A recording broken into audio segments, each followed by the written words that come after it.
On en a parlé la semaine dernière dans la newsletter, on savait que ça allait arriver. Il s'agit de la Superfest d'Optimisme avec 1,5 million d'Optimisme à gagner. Alors ça, disons que c'est surtout un petit peu leur texte accrocheur, parce qu'en réalité, en zoomant un petit peu dessus, tu vas te rendre compte que ce n'est pas si exceptionnel que ça ce qu'on peut gagner. Par contre, si tu t'amuses à jouer Optimisme 5, c'est clairement du pain béni. On va donc regarder ensemble ce qu'est cette campagne et comment on va pouvoir la jouer pour optimiser. Et oui, j'insiste, si tu joues Optimisme 5, tu ne veux clairement pas louper un certain détail dont je parlerai dans la vidéo. Déjà, c'est quoi comme campagne? C'est une campagne qui ressemble fortement à ce qu'on a pu voir sur un certain Starknet avec le DeFi Spring, c'est-à-dire qu'Optimism a décidé de déployer des incentives sur différents projets pour les gens qui provident de la liquidité ou qui font certaines actions. La petite particularité, c'est que c'est live sur différentes blockchains qui font partie de la Superchain, donc des blockchains qui ont décidé de reverser une partie de leurs revenus à Optimism. Ces blockchains-là, c'est Optimism Mainnet, Base, Mod Network et Fractal. Il y en a deux, les deux premières, c'est sûr que tu connais, je vais pas m'amuser à te les représenter.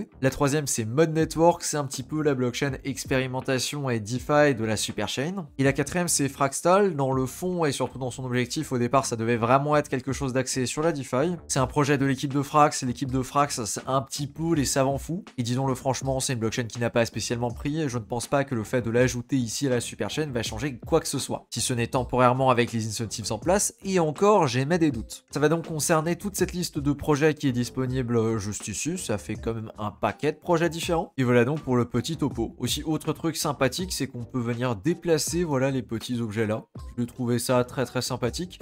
Et sinon, en règle générale, c'est toujours la DA d'Optimisme que je trouve vraiment magnifique. Et juste avant de rentrer dans le vif du sujet, sache que cette campagne-là, elle va durer 8 semaines. Elle commence début juillet, donc elle a commencé là il y a quelques jours, et elle va se terminer fin août. Ça veut donc dire que les 1,5 million d'Optimisme qui sont distribués le seront sur cette période-là. Il suffit de diviser le chiffre par 8 si tu veux savoir combien d'Optimisme sont distribués par semaine. Voilà donc comment ça se présente, et assez étonnamment, ils n'ont pas choisi un Layer 3, ils n'ont pas choisi un Galaxy, ils n'ont pas choisi non plus un Intract. Non, pour partenaires et pour entités qui gèrent les quêtes, ils ont choisi un certain Jumper. Ouais, l'agrégateur bridge qu'on utilise vraiment tout le temps en permanence, c'est eux qui ont été choisis. Ils en ont d'ailleurs profité pour refaire un petit peu l'ADA du site, histoire que ça colle, et pareil, je trouve que c'est très bien fait. Du coup, parlons maintenant un petit peu du fonctionnement et des 3 choses qu'on va pouvoir venir récupérer dans cette campagne. Première chose, ça fonctionne avec un certain nombre de missions. Il y en a une quantité folle, et en fait, quand ils appellent ça une mission, ça veut tout simplement dire utiliser X ou Y protocole. Si tu as déjà des fonds qui sont posés sur X ou Y protocole et que c'est dans la pool qui est concernée par le bonus, tu y seras éligible. La première chose à récupérer, c'est de l'XP Jumper. Donc voilà, tu peux le voir là, c'est pour chaque quête sur laquelle il va y avoir ce petit coche là où il y a écrit plus 5 XP. Et bien si tu déposes juste des fonds dans la pool qui est concernée, tu vas venir générer ces 5 points d'XP. Et tu peux donc venir récupérer ça pour chaque mission. Il y en a vraiment beaucoup si tu te balades, et ça n'a pas vraiment été structuré pour que tu coches absolument toutes les cases,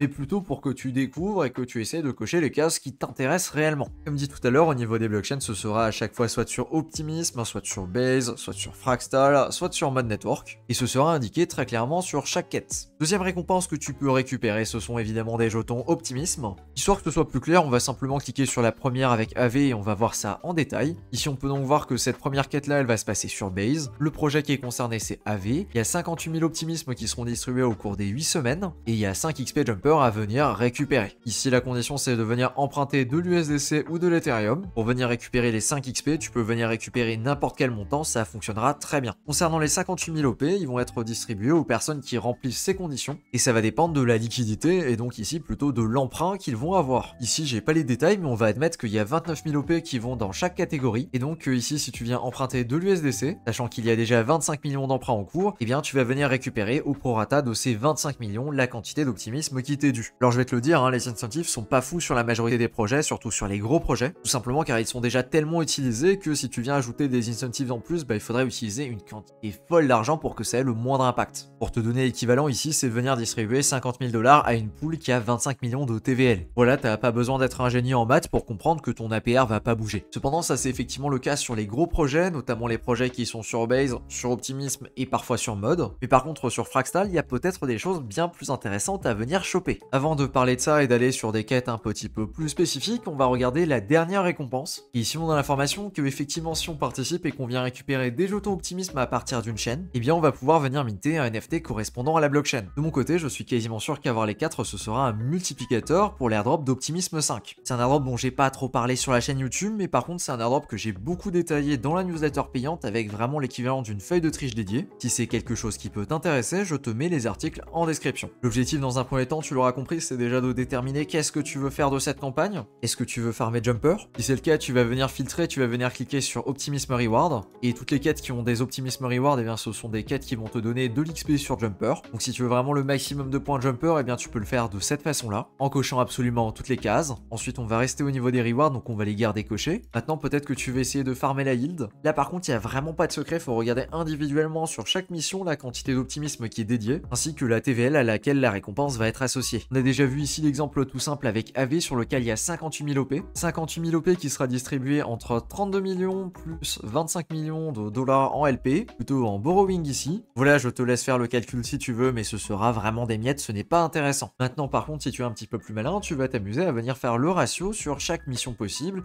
et tu vas regarder s'il y en a qui sortent du lot. Spoiler, il y en a effectivement, et la majorité vont se retrouver sur Fraxtal, tout simplement car sur Fraxtal, il n'y a pas tant que ça de liquidité. Si tu veux avoir un exemple, on peut l'avoir ici sur Fraxland. Il y a 30 000 jetons optimisme qui sont associés. La condition, c'est de prêter dans Frax SFRX ETH. Et donc ici, effectivement, si on regarde, alors déjà l'interface est nulle. Je suis désolé Frax, mais vraiment, vous êtes dans les choux sur à peu près tout ce qui bouge. On a l'information ici qu'au maximum, on peut emprunter pour 530 000 $, sachant qu'il y a une LTV de 75%, on peut faire ce chiffre-là sur 75%, ce qui, avec ce calcul vraiment très basique, nous fait environ 700 000 $ de déposer dessus. Le ratio est donc déjà largement plus intéressant. De mon côté, j'ai déjà commencé à poser hier, et donc tu peux voir qu'effectivement, je peux venir récupérer mes rewards, et a priori, ça fonctionne juste sur Optimisme pour le moment, comme tu peux voir le petit logo ici. Sachant que moi, de mon côté, mon objectif principal, ça va être de venir récupérer ces 4 NFT, je vais te partager les 4 missions que j'ai remplies, qui pour moi sont vraiment les plus simples à choper à chaque fois. Pour Optimisme, j'ai déposé sur Silo, et là, tu as le choix du marché sur lequel tu veux déposer. De mon côté, c'était sur Wrap testé Ethereum.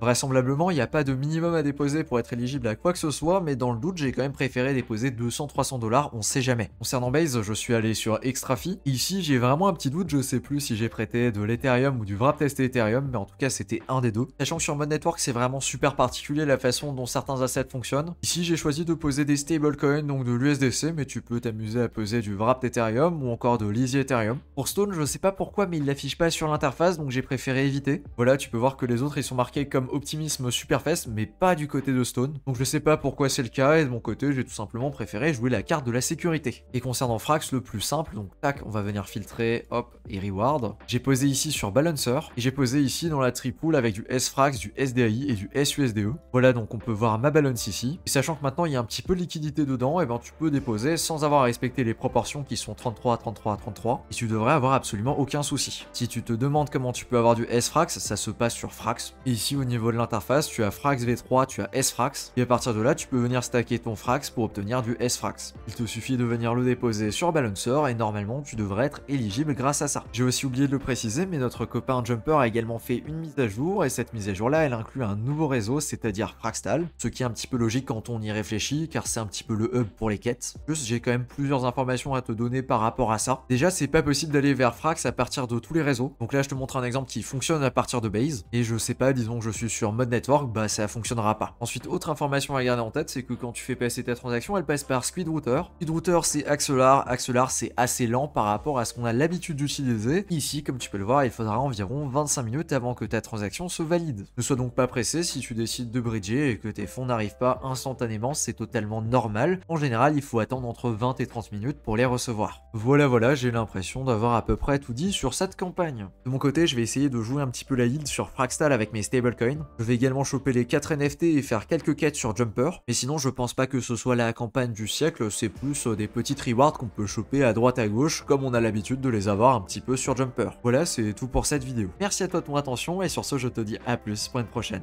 Ciao!